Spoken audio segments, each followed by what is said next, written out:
সময় যিমানে গৈছে কৰোনা মহামাৰীৰ ভয়াৱহতা সিমানে বৃদ্ধি পাইছে সমগ্ৰ ৰাজ্য তথা মহানগৰীত।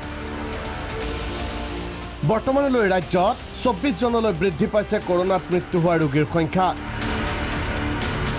মহানগৰ প্ৰশাসনৰ বাবে আন এক প্ৰত্যাহ্বান।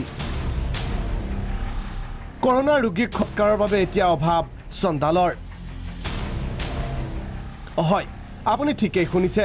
কৰোনাৰ ফলত মৃত্যু হোৱা ৰোগীৰ মৃতদেহ সৎকাৰৰ বাবে এতিয়া চন্দাল বিচাৰি সমস্যাৰ সন্মুখীন হৈছে প্ৰশাসন।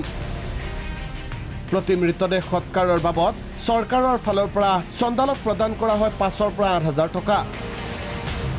চন্দালক যোগান ধৰা হয় বিভিন্ন সা সুবিধা। কিন্তু শেহতীয়াকৈ এতিয়া সৎকাৰৰ বাবে অভাৱ চন্দালৰ।